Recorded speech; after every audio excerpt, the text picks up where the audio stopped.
Take that dress off, Isabella. Elena's voice, sharp as a chilled silver fork, sliced across the expensive Italian marble floor of the Manhattan apartment's living room. I was adjusting the hem of my skirt in front of the gilded entrance mirror. Its silk fabric, adorned with bohemian patterns, glowed softly in the afternoon sunlight. I'd bought it with last month's illustration fees, hiding it at the bottom of my closet until I dared to wear it today. My hand froze on the doorknob. Turning, I saw Elena reclining on a leather sofa. The padded shoulders of her Chanel suit amplified her already upright posture, making her seem even more intimidating. Her well-maintained fingers clamped a slender cigar, and smoke rings drifted slowly toward the Monet original hanging on the wall, a piece she'd bought for $300 million at a Sotheby's auction last year, now coldly overlooking the impending battle. Mom, this dress is comfortable, and I'm meeting Lena at the Brooklyn flea market. It's perfect for that. I tried to sound meek. After 3 years of marriage, I'd long learned to smooth my edges beneath her aura. Marcus said his mother just had a habit of being in control, but that control, like ivy, had already coiled around me until I could barely breathe. Elena scoffed. Ash fell from her cigar onto her six-figure carpet, but she crushed it indifferently with her high heel. Perfect. She stood, stepping toward me, her fingers painted with crimson nail polish hovering almost close enough to jab my cheek. The daughter-in-law of the Van der Hoff family, dressed like a gypsy who snuck over from Mexico. Do you want the society page of the New York Times to print my embarrassment tomorrow? The scent of her perfume, mingled with cigar smoke, cloying Upper East Side socialite fragrance, that felt suffocating, washed over me. I stepped back instinctively, and my skirt brushed an antique vase, sending it wobbling. I grabbed it in a panic. This isn't embarrassing, Mom. It's my style. My voice was firmer than I expected. Perhaps the sunlight streaming through the floor-to-ceiling windows had given me a flicker of courage. Elena's face darkened instantly. She lunged, seizing my skirt. The silk screeched as she wrenched it. Your style? The moment you married into this family, every part of you belonged to the Van der Hoff name. Her nails dug into my arm. That dusty rose lipstick you bought last week? I had the housekeeper throw it out. Remember, Van der Hoff women wear only crimson. And those cheap canvas shoes you hid in your drawer? I'll have the charity collectors take them tomorrow. I gasped in pain, yanking my arm free. Red welts, like ugly centipedes, already marked my skin. Those were limited editions I saved up for. My voice rose despite myself. Why do you always do this? Do I need your permission to buy clothes, choose lipstick, or make friends? Because I bought Marcus that office building on Wall Street, and this apartment with views of Central Park for you too. Elena's voice turned shrill. Without me, you'd still be living in a tiny Queens rental, squeezing onto the subway every day to draw for those third-rate magazines.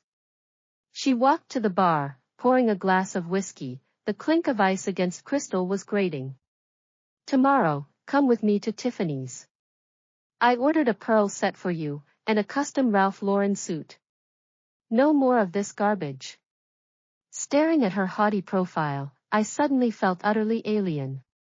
3 years ago, Marcus and I had met at an art exhibition at Columbia University. He described his mother as a successful businesswoman, never mentioning she was a controlling tyrant. I just immigrated from Italy back then, barely scraping by on scholarships and part-time illustration work. Marcus's kindness had felt like a ray of light, making me step into this marriage without hesitation. But I'd never imagined the deeper shadow lurking behind that light. I'm not going. I turned, grabbing my canvas bag from the sofa. Lena's waiting for me. Just try stepping out that door. Elena slammed her glass onto the bar, spilling whiskey everywhere. I still hold Marcus's promotion file. Do you want him stuck at the bottom of his department forever? My feet rooted to the floor, my heart squeezed by an invisible hand. Marcus had pulled countless all-nighters for this promotion. Just last week, he'd told me excitedly that passing the board review would make him the youngest department director. I knew Elena had the power. Her Van der Hoff group controlled half of New York's real estate market, and the board was filled with her people. You can't threaten him like this. My voice trembled. Elena approached, dabbing her fingers with a handkerchief as if her outburst had soiled them. I'm not threatening, I'm reminding you. She straightened my collar, her tone oozing unshakable authority. Change the dress. Put on that Chanel suit the housekeeper laid out for you yesterday. This afternoon, you'll accompany me to Sotheby's jewelry auction. I'll handle Marcus's matter. In the end, I changed into the Chanel suit. The stiff black tweed felt like armor, and my high heels thudded against the floor, each step crushing my pride. Elena studied me approvingly, linking her arm through mine as if we were affectionate mother and daughter. There we go, she smiled. This is how a Van der Hoff daughter-in-law should look. At the auction, Elena bought a pink diamond ring for $28 million without hesitation, as if purchasing a piece of candy. She slipped it onto my finger. A compensation for your trouble today. The diamond's glare stung my eyes, but it felt like a heavy shackle. On the way home, Marcus called, his voice brimming with excitement. Bella, the promotion went through. Mom helped a lot. I watched the streetscape blur past the window. Fifth Avenue's neon glowed, but failed to pierce the emptiness in my chest. Really? That's wonderful. I forced enthusiasm into my voice. Mom said she took you to the auction this afternoon. Did she buy you a gift? She did. I ran my thumb over the pink diamond. A ring. That's Mom, tough exterior, soft heart. Marcus laughed. Let's celebrate tonight at your favorite Italian restaurant. I didn't tell Marcus about our argument, or the welts on my arm. I knew even if I did, he'd only urge me to be more understanding of Mom, just like he always did. As Elena's only son, raised under her powerful wing, he'd long grown used to obedience. After that, Elena's control over me intensified. She fired my former illustration agent, claiming those third-rate magazines aren't worthy of a Van der Hoff daughter-in-law. She replaced all my casual clothes with luxury suits, even insisting my pajamas be custom silk. She even dictated my daily diet, declaring maintaining a figure is a socialite's basic duty. Once, I secretly sent a box of New York specialties to my mother in Italy. When Elena found out, she had the package returned right in front of me. Your mother lives in that tiny fishing village in Naples. She won't even use these things, just attract thieves. Her tone dripped with disdain. Next time you want to send something, let the housekeeper handle it. I'll pick out suitable items. My mother was a fisherman, simple and kind her whole life. Her village wasn't wealthy, but it was the warmest haven in my heart. Elena's words cut like a knife, piercing my last line of defense. Please respect my family. It was the first time I'd snapped at her. Elena froze, then sneered. Respect is earned with power, not words. She slapped a check on the table. Send this to your mother.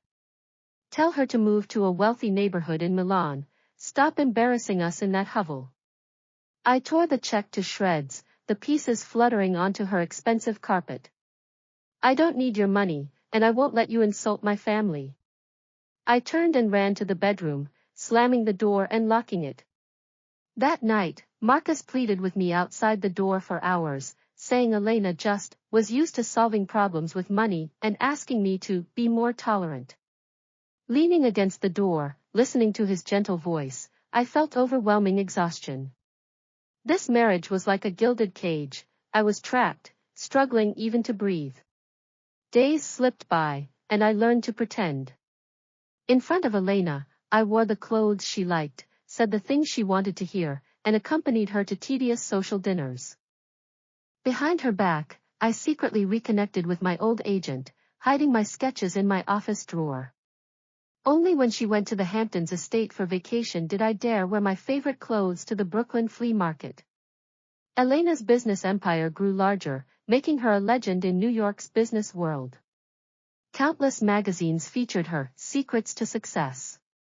Her temper, too, grew shorter. She flew into rages at the slightest inconvenience.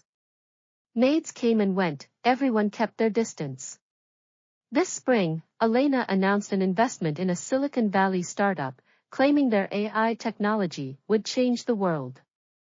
Marcus warned her of the risks, but Elena ignored him, pouring most of her assets into the company, even mortgaging several family properties. "I never lose," she declared confidently. "When this succeeds, Van der Hoff Group will be the world's top tech enterprise." During that time, Elena camped out in Silicon Valley, and dinner parties at home became frequent, filled with industry tycoons. She always wore the most glamorous outfits, standing at the center of the crowd like a queen. I stood beside her, smiling and making small talk, but a faint unease lingered. I'd researched the startup. Its founder was a recent graduate with no complete business plan. By summer, the storm hit. The startup's founder vanished with the funds, leaving chaos behind. Elena's investment evaporated, and the mortgaged properties were seized by banks. The news exploded in New York's business circles. Van der Hoff Group stock plummeted, suppliers swarmed to demand payment, and the board began to oust her. I heard the news while buying groceries. For once, I wasn't wearing Elena's tailored suit, just a simple t-shirt and jeans. Comparing heads of lettuce, I overheard two women talking. "Did you hear? Van der Hoff Group is collapsing. Elena Van der Hoff even had her house seized." "No way, she's New York's richest woman." "Who knows? Rumor says she lost billions to a scam." The lettuce slipped from my hand. I knelt to pick it up, my heart racing. I called Marcus, but got no answer. I rushed through checkout and hailed a taxi home.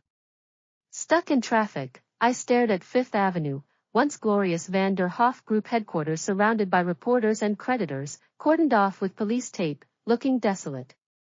When I arrived home, the apartment was in shambles. Elena sat on the sofa, her hair messy, face bare of makeup, her once pristine suit wrinkled. Papers and debt notices covered the coffee table, beside an empty wine bottle. "Mom," I called softly. Elena looked up, her eyes bloodshot, all her arrogance gone. "They all tricked me," she croaked. "That young man promised tenfold returns, and ran off with my money." I walked over, draping a blanket over her shoulders. "Where's Marcus?"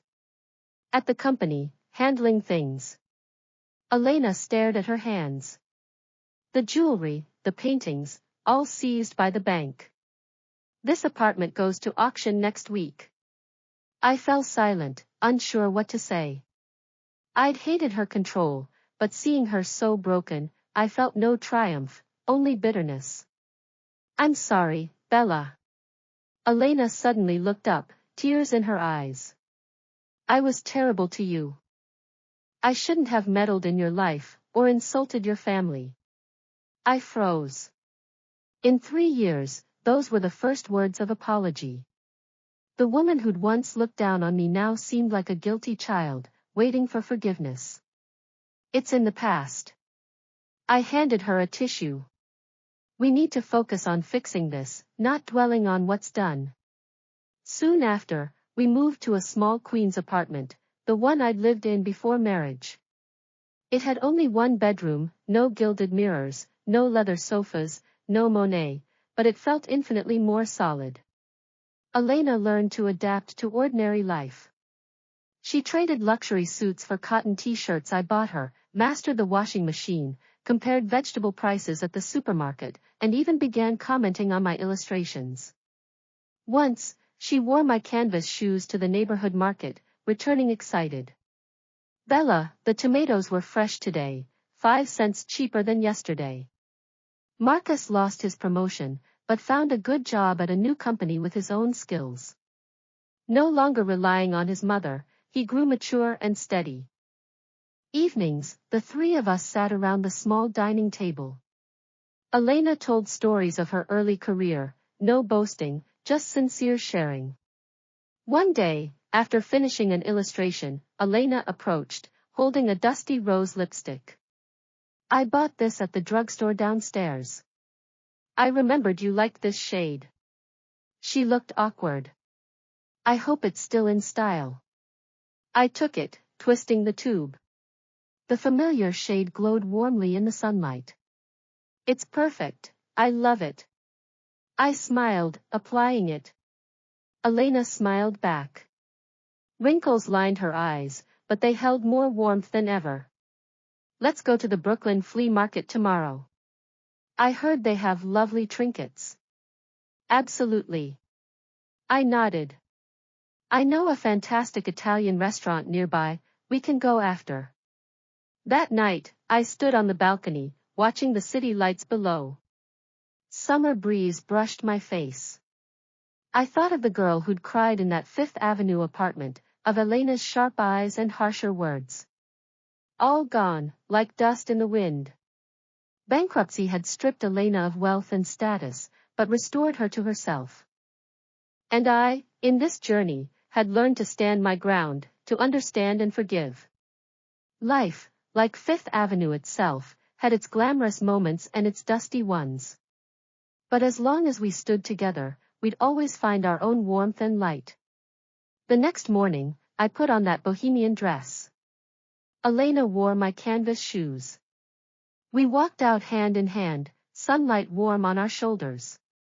The Brooklyn flea market buzzed with life, we lingered at stalls, laughing over trinkets. In the distance, Marcus approached with coffee, a soft smile on his face. I knew our new life had only just begun.